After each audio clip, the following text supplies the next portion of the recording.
Well, hello. I've just been up that London, and there you can see all the sights and everything. Stood in Trafalgar Square.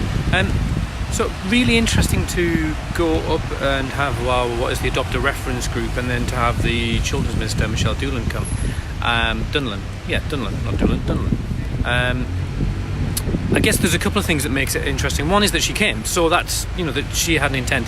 The manifesto before the election was really clear, put adoption front and centre, and you can argue the toss about whether that's what needs to be at the front and centre of the Children's Minister's manifesto or the government's manifesto.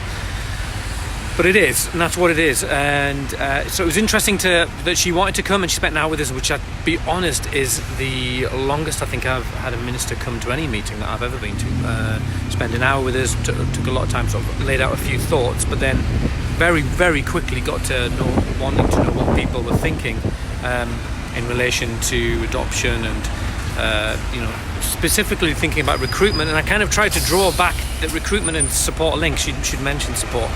That actually, if you get the support right, then there's a chance that more people will be up for adoption.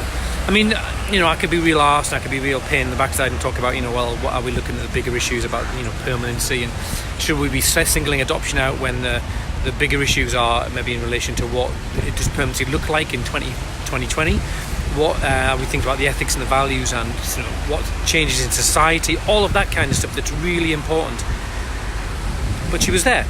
And I think that it was reflected on that we'd perhaps been through a period of weak government, where government has prioritised other issues like Brexit, where we've been in a government where there's been no clear majority, or it's been hung, and even before that it was coalition.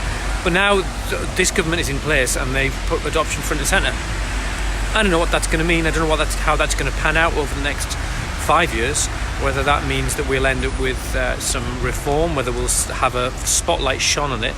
But again, the numbers of people entering special guardianships is at least on a par with those who are having adoption orders made, and that's a good thing, as long as those special guardians get support.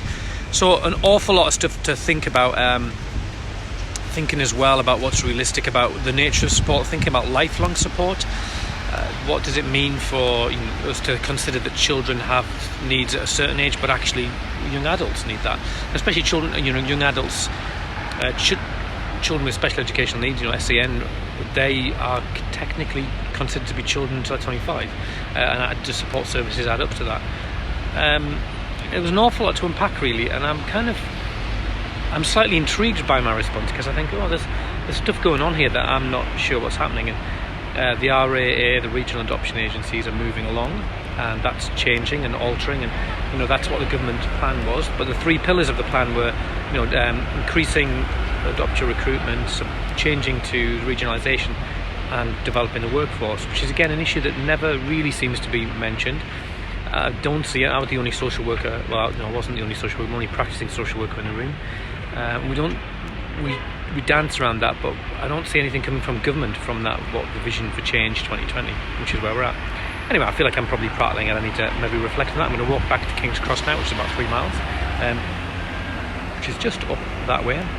Past that's Portcullis House, then down there, which is Whitechapel, and I shall ponder that thought as I walk. So nice to listen to you. Thanks very much.